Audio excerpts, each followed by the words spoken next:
오늘은 2023년 5월 24일부터 지난 일주일간의 말씀 묵상을 나누겠습니다. 저는 여전히 민수기를 묵상하고 있고 오늘 드디어 민수기가 끝납니다.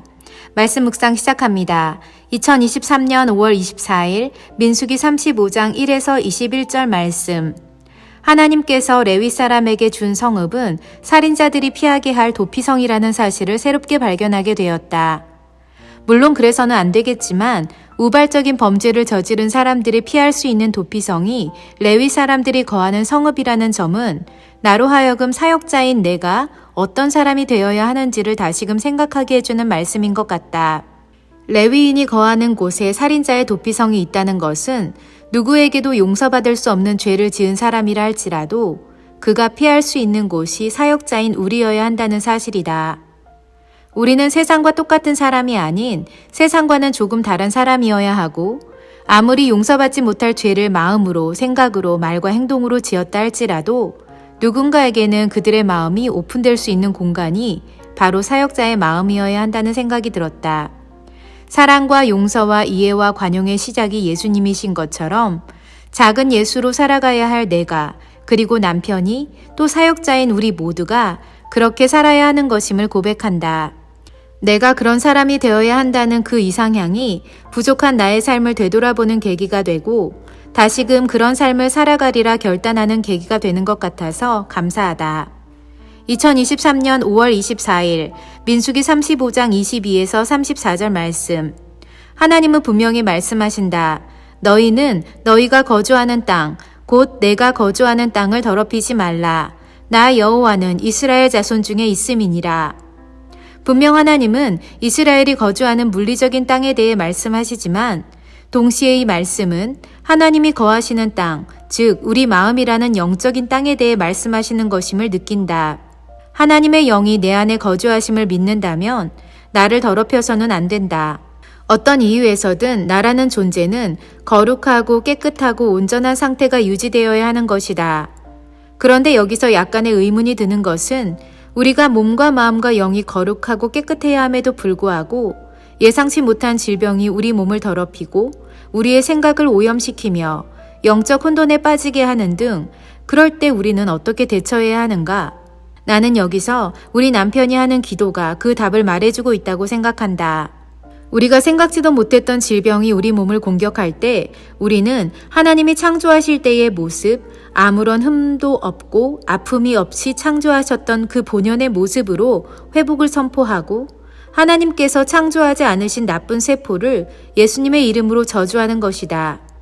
하나님의 거룩한 성전인 우리의 몸이 더럽혀지지 않아야 한다는 사실이 그런 자신감을 우리에게 주는 것이다. 동시에 우리는 육체적인 몸을 깨끗하고 건강하게 관리하는 것도 필요하다. 우리의 이기적인 욕망으로 인해, 게으름으로 인해 자신을 관리하지 못한다면 그 책임은 우리 스스로에게 있을 것이기 때문이다.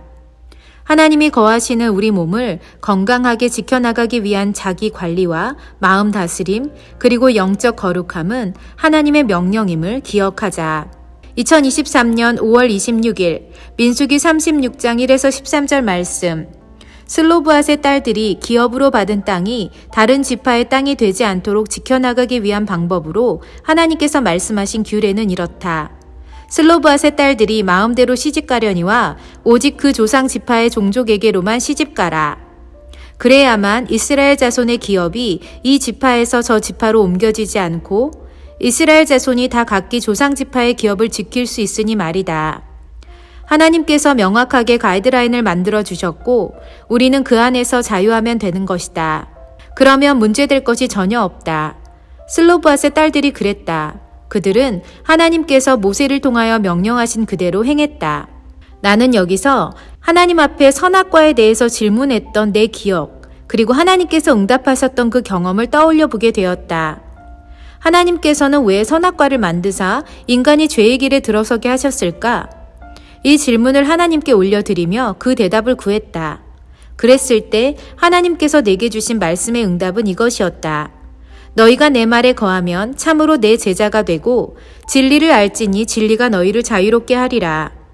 하나님은 우리에게 자유의지를 주시되 말씀 안에서, 즉 하나님의 명령 안에서 자유하라고 말씀하셨다. 하나님께서 동산나무의 모든 실과를 먹되 선악을 알게 하는 나무의 열매를 먹지 말라고 명령하셨다면 우리는 그 바운더리 안에서 맘껏 자유를 누리면 되는 것이다.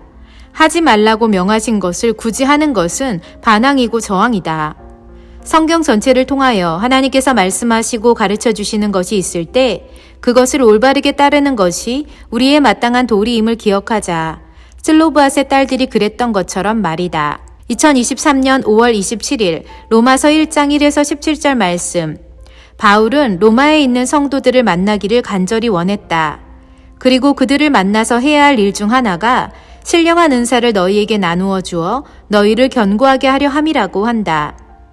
나는 여기서 신기한 발견을 했다.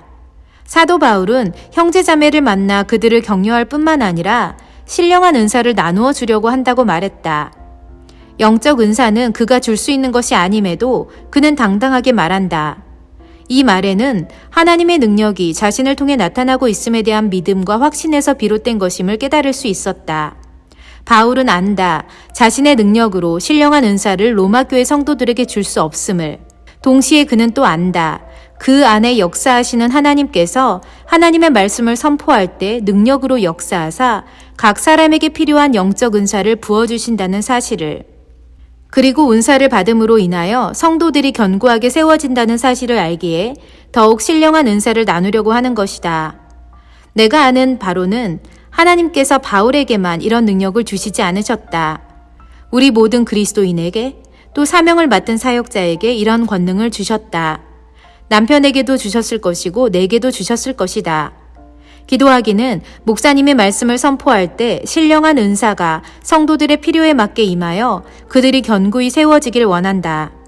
또 소망하며 간구하는 것은 내가 나누는 말씀 묵상과 3분 메시지가 그 영상을 보고 듣는 이들에게 영적 은사를 받게 하는 능력의 통로가 되기를 바란다.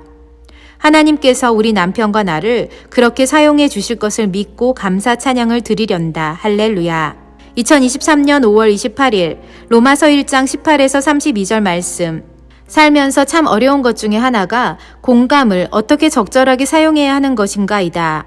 공감은 상담에 있어서 뿐만 아니라 일상에서 굉장히 중요한 요소인데 잘못된 공감은 상대방의 마음을 얻을 수는 있을지 몰라도 하나님 앞에서는 죄가 된다는 사실을 기억해야 한다. 누군가가 불의한 일을 행했는데 그것을 정당화시키기 위한 이유를 설명할 때 우리는 어떻게 반응하는가? 누군가가 또 다른 누군가를 가십거리로 삼아 수근수근하면 우리는 그것에 대해 어떻게 반응하는가? 또 누군가가 누군가를 시기하여 상대방을 험담하는 말을 했을 때 우리는 어떻게 반응하는가? 일반적으로 우리는 그런 이야기를 들으면 그렇구나. 그 사람이 그랬어? 나도 똑같이 느꼈어. 그 사람은 왜 그렇다니? 맞아. 내가 봐도 그 사람은 그래. 라는 식의 반응을 많이 한다. 이것이 말한 사람을 이해하고 공감해 주는 것처럼 느껴진다. 다른 말로는 맞장구를 쳐준다고도 할 수 있을 것 같다. 하지만 무심코 지나쳐왔던 이런 사소한 공감 혹은 맞장구도 하나님 앞에서는 심판의 대상이 된다. 그들이 이 같은 일을 행하는 자는 사형에 해당한다고 하나님께서 정하심을 알고도 자기들만 행할 뿐 아니라 그런 일을 일삼는 자들을 옳다 하느니라고 말씀하셨다. 즉 모든 불의, 추악, 탐욕, 악의가 가득한 자, 능욕하는 자, 시기, 살인, 분쟁, 사기, 수근수근하는 자, 교만한 자, 자랑하는 자, 악을 도모하는 자, 부모를 거역하는 자, 우매한 자, 배역한 자, 무정한 자, 무자비한 자와 같이 그런 일을 행하는 사람들을 우리가 승인, 즉 approve 해주는 것도 우리에게 죄이다. 아무에게나 다 공감하며 승인해줘서는 안 된다는 사실을 기억하며 하나님께서 주시는 영적 분별력을 사모해야 하고 또 지혜롭게 사용해야 함을 깨닫는다. 2023년 5월 29일 로마서 2장 1에서 16절 말씀. 하나님께서는 각 사람이 행한 대로 보응하시는데 참고 선을 행하여 영광과 존귀와 썩지 아니함을 구하는 자에게는 영생으로 하시고 오직 당을 지어 진리를 따르지 아니하고 불의를 따르는 자에게는 진노와 분노로 하시리라 고 말씀하신다. 오늘 말씀에서 특별히 위로와 격려가 되는 말씀은 우리가 참고 선을 행하는 것을 하나님이 아신다는 사실이다. 크리스찬의 삶은 내가 하고 싶은 대로 사는 삶이 아니다.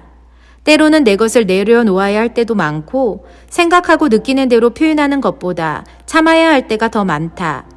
늘 선을 행해야 한다는 것이 부담으로 느껴질 수도 있다.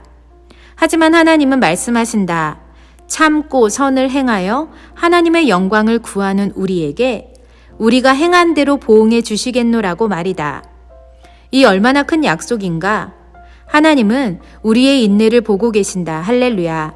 이것이 우리가 그리스도인이라는 이름에 합당하게 살아갈 수 있는 이유와 소망이 된다. 2023년 5월 30일 로마서 2장 17에서 29절 말씀. 유대인을 향한 바울의 따끔한 질타가 크리스찬인 우리를 향한 하나님의 음성 같아서 두려움에 가슴이 떨린다. 우리가 그리스도인답게 살지 못하면 하나님의 이름이 너희 때문에 믿지 않는 사람들 가운데서 모독을 받는다고 성경은 말하고 있다. 우리는 오늘 그리스도인답게 살고 있는가? 이 질문은 매일매일 우리 스스로에게 던져야 할 것 같다. 하나님을 모독하는 죄는 사하심을 받을 수 없다는 것을 알기에 그 죄가 무섭다. 그리고 무겁다. 명심하고 또 명심하자.